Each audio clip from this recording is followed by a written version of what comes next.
సీతారామ ద్వారా వైరా దిగువన 22 రోజుల నుంచి నీళ్ళు ఇవ్వలేదు అని నేను సూటిగా అడుగుతా ఉన్నా.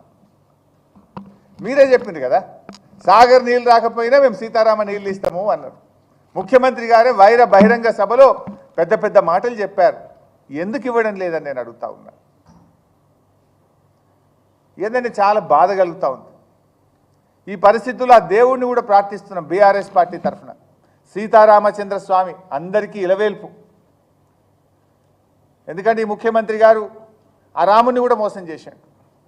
ఆ సీతారామచంద్ర స్వామి మీద ప్రమాణం చేసి ఆగస్టు 15లోగా రైతులందరికీ రుణమాఫీ చేస్తా, రైతులందరినీ రుణ విముక్తులు చేస్తా అని రాముల వారి మీద ఒట్టుపెట్టి మాట తప్పిండు రేవంత్ రెడ్డి గారు.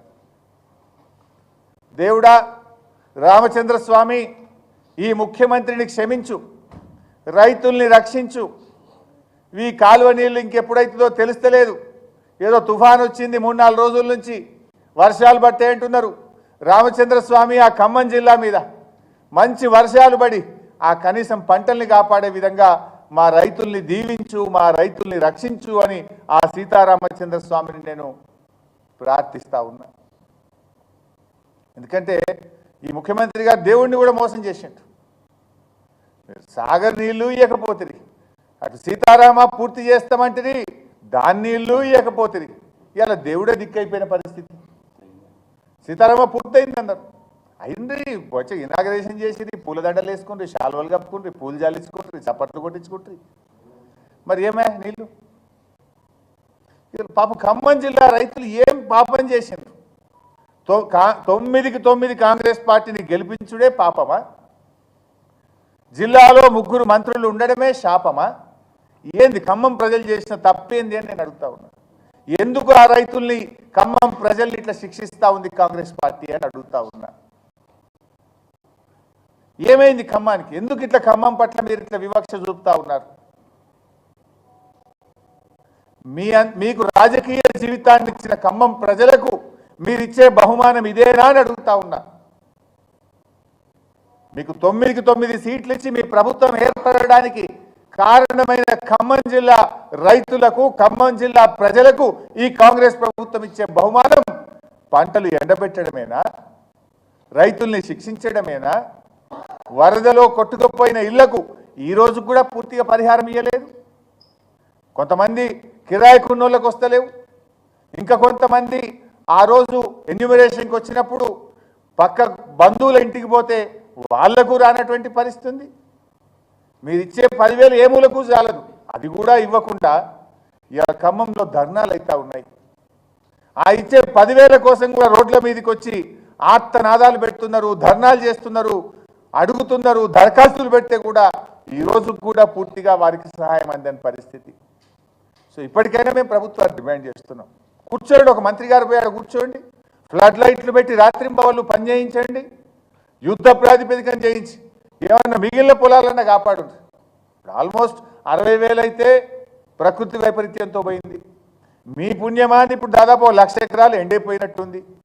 ఇంకో 1,00,000 ఎకరాలన్నా కాపాడాలంటే రాత్రింబవళ్ళు ఫ్లడ్ లైట్లు పెట్టి పనిచేసి ఆ కాలువ పనులు పునరుద్ధరించి ఆ రైతుల పొలాలు కాపాడండి అని చెప్పి ప్రభుత్వాన్ని మేము కోరుతా ఉన్నాం. మేము కూడా వెళ్తాం త్వరలోనే. మళ్ళీ బీఆర్ఎస్ పార్టీ తరఫున ఒక బృందం వెళ్ళి ఆ రైతులకు ధైర్యం చెప్తాం, రైతులకు భరోసా ఇస్తాం, జరుగుతున్న పనులను పరిశీలిస్తాం, ప్రభుత్వం మీద ఒత్తిడి పెంచుతాం, ఖమ్మం రైతులకు బలాన్ని ఇచ్చే ప్రయత్నం చేస్తాం. ఎందుకంటే ఇది కేవలం ప్రభుత్వ నిర్లక్ష్యం.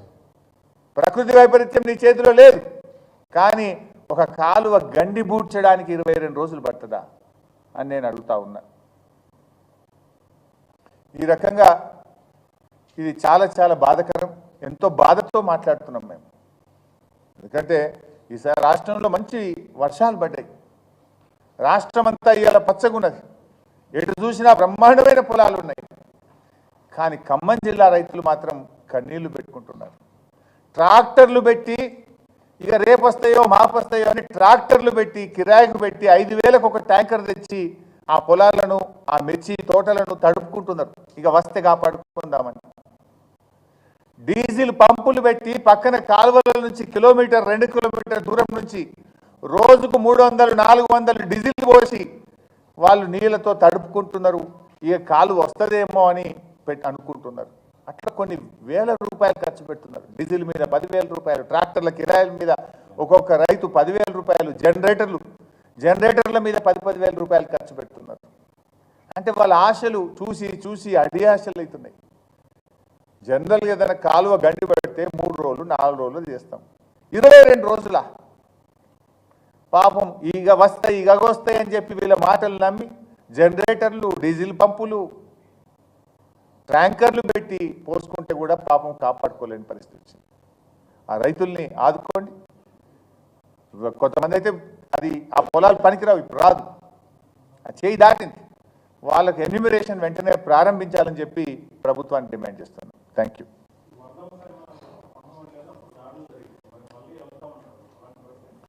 దాడులకు భయపడతామే మేము బీఆర్ఎస్ పార్టీ? మాది ఉద్యమ పార్టీ. కాంగ్రెస్ నీతి ఏందో ప్రజలు గమనిస్తలేరా? ఖమ్మంలో ఆ రోజు వరద బాధితులకు సాయం చేయడానికి మేము పోతే మా మీదనే దాడి చేసి మా మీదనే కేసు పెట్టింది. ఇప్పటి వరకు ఆ దాడి చేసిన మీద ఇంకా ఎఫ్ఐఆర్ కూడా కాలే. దాన్ని దాచిపెట్టి వేరే కేసులో మెర్జ్ చేసి చేతులు ఎత్తే ప్రయత్నం చేస్తున్నారు. But God is great. చూస్తలేము ఆంధ్రప్రదేశ్లో ఏమవుతుంది. కొంతమంది పోలీస్ అధికారులు అనుకుంటున్నాము వీళ్ళు పర్మనెంట్ అని.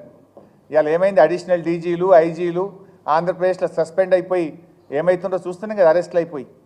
పోలీసులు కూడా చట్టానికి లోబడి పనిచేస్తే మంచిది. చట్టాన్ని అతిక్రమిస్తే ఇవాళ వాళ్ళ అధికారంలో ఉన్నారని ఇష్టం వచ్చినట్టు చేస్తే రేపు ఆంధ్రప్రదేశ్ తరహా పరిణామాలు ఎదుర్కొంటారు. Thank you. అంటే నేను అక్కడికే వెళ్తున్నా. ఇప్పుడు నేను అక్కడ మాట్లాడతాను. ఇది చాలా దురదృష్టకరం. అంటే ఒక గుండా రాజ్యం నడుస్తుంది రాష్ట్రంలో. అంటే ఏం లేదు, మళ్ళీ మీరు అవి బ్రేకింగ్లు పెడతారు. నా అసలు టాపిక్ నాకు